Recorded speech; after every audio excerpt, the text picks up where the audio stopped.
About 90% of Australia's population lives on just 0.22% of the country's land area. Australia is 13 times larger than Italy, yet its total population is smaller. And this is true despite Australia's prosperity. All right, 69% of Australia's territory consists of deserts and semi-deserts. Maybe that explains it? After all, the population density is only 4 people per square kilometer. But then again, Sudan is also about 2/3 desert, yet its population density is 7 times higher than Australia's, even though Sudan has been trapped in a permanent civil war. So perhaps Australia remains sparsely populated because it's simply too far from Europe and Asia? Well, first of all, a flight from a European capital now takes less than a day on average. And second, right next to Australia lies the island of New Guinea, where population density is nearly 5 times higher. In this episode, we'll explore what went wrong with the settlement and population of Australia, and how this reality was shaped by convicts, fortune seekers, believers in utopian industrial dreams, lovers of exotic language dictations, militant Japanese forces, and modern environmentalists. The ancestors of Australia's Aboriginal peoples arrived on the continent at least 50,000 years ago. They reached the ancient landmass of Sahul, which once united Australia and New Guinea, traveling from what is now Southeast Asia, crossing shallow seas and making short open water voyages. By the time of the first European contacts, a wide variety of human groups had spread across the continent, speaking more than 200 languages and forming around 600 distinct tribes. Most of the population lived along the coasts and in river valleys, and only about 1/10 of Aboriginal people inhabited the desert regions. They relied on hunting, gathering, and fishing, but did not practice agriculture. They domesticated no animals, yet became highly skilled hunters of wild game. Estimates of the indigenous population before colonization range from roughly 300,000 to more than 1 million people. Even before the age of documented European discovery, Australia was likely reached by travelers from Asia, including Chinese and Arab sailors. Maps created in the 16th century in the city of Dieppe are sometimes cited as evidence that Portuguese ships may have reached the northern shores of the continent. Today, however, most historians credit the Dutch with the discovery of Australia. In particular, the expedition of Willem Janssen charted the western coast of the Cape York Peninsula. They were followed by Dirk Hartog, Abel Tasman, and others. Still, exploration moved slowly and in fragments. For nearly 2 centuries, the continent remained largely a blank space on European maps.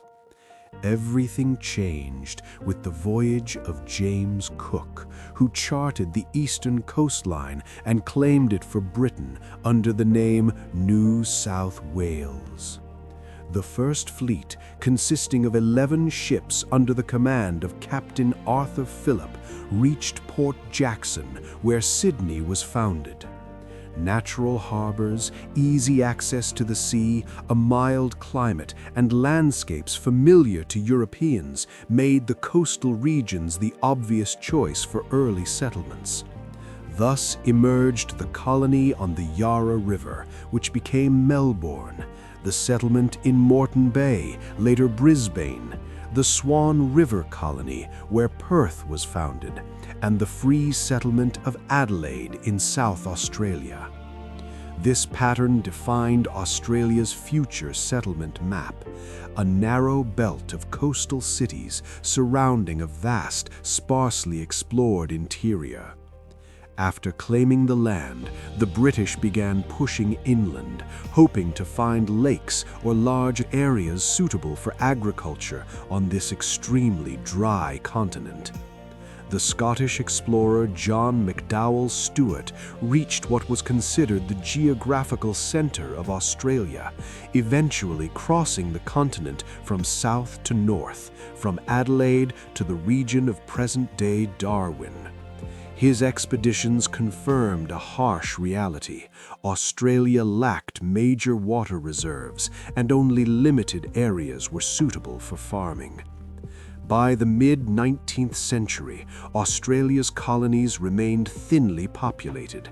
In 1851, the non-Indigenous population stood at roughly 430,000 people, about 80% of whom were British. They were British convicts, former convicts, their descendants, and free settlers. The remaining 20% consisted of small groups of settlers from other parts of Europe, primarily from Germany. At the same time, the indigenous population was rapidly declining due to war and disease, and the Aboriginal people of Tasmania were completely wiped out. But then, an event occurred that caused the population to grow nearly tenfold. We'll talk about it right after you like the video and subscribe if you haven't already. That turning point came with the discovery of gold in what is now the Australian state of Victoria. The small town of Ballarat suddenly became the largest gold mining center in the world. The gold rush drew fortune seekers from Britain, Europe, North America, and China. Over the next 20 years, Australia's population quadrupled, reaching 1.7 million people. Even so, by the beginning of the 20th century, the country remained lightly populated by global standards. At that time, fewer than 4 million people lived in Australia. The gold rush eventually ended. The cheapest passage from London cost 15 to 20 pounds, roughly 3 times more expensive than traveling to the United States or Canada. In the mid-19th century, the journey from Britain took 3 to 4 months, later shrinking to about 6 weeks after the opening of the Suez Canal. On January 1st, 1901, Australia's 6 colonies united into a federation. The Constitution came into force, and a federal parliament was formed. One of its very first acts was the Immigration Restriction Act. Inspired by John Miller's novel, The Workers' Paradise, labor unions put heavy pressure on politicians. They remembered the gold rush, when Chinese miners worked harder, longer, and for less pay, as well as the sugar plantations of Queensland, where migrants from Pacific Islands labored for next to nothing. With competitors like that, higher wages were impossible. Thus began what became known as the White Australia policy. Beyond economic motives, this policy was a blatant expression of racism, based on the belief that white people were civilizationally superior and that racial mixing would degrade society and weaken the nation's intellectual potential. Geopolitics also played a role. Australia was gripped by the fear of the so-called Yellow Peril, the demographic and potential military pressure from overpopulated Asia, particularly China and Japan. The ban on Asian immigration was meant to prevent the formation of a fifth column inside the country in the event of war.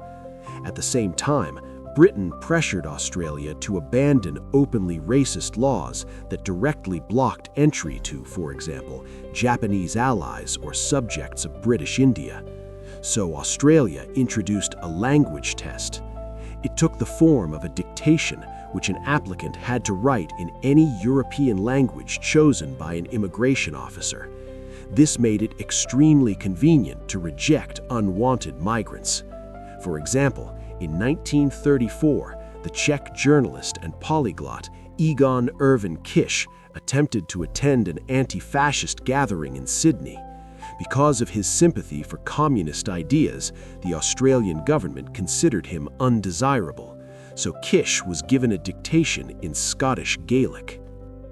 The test was failed, and the activist was able to attend the Congress only after a court ruling which decided that Scottish Gaelic went too far. Policies like this led Australia's economy in the 1920s and 1930s to face a catastrophic shortage of labor. The Great Depression further reduced the number of people willing to travel to this distant corner of the world. Then came World War II, and Australians were seriously shaken. Japan carried out more than 100 air raids on Darwin, as well as targets across the Northern Territory, Western Australia, and Queensland. Japanese submarines attacked Sydney Harbour, attempting to disrupt supply routes from Europe, Asia, and the Americas. It was then that Australia's elite realized a terrifying truth.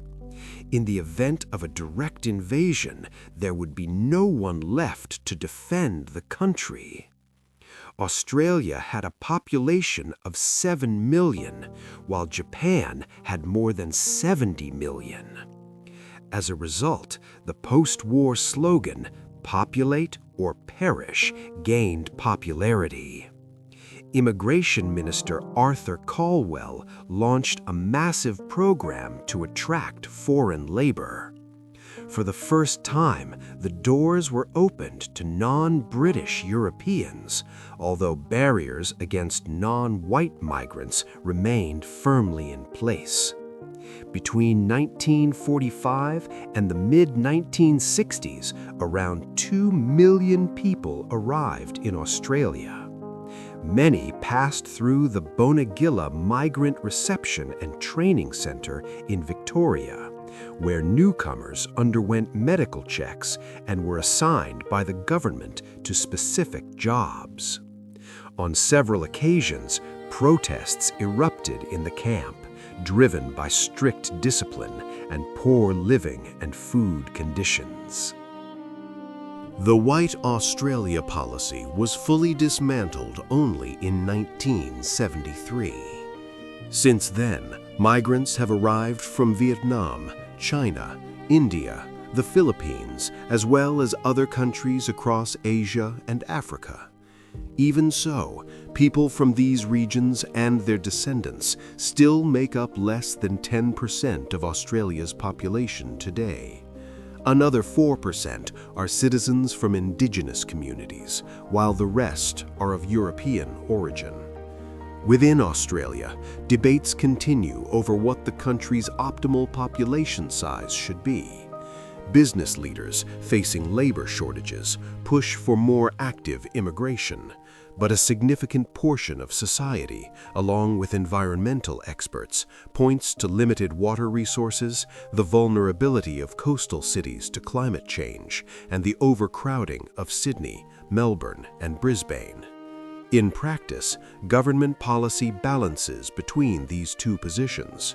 As a result, Australia's low population density and the concentration of settlements along the coastline have a complex historical explanation. First, there are natural constraints: a harsh climate, water scarcity, limited fertile land, and extreme weather conditions.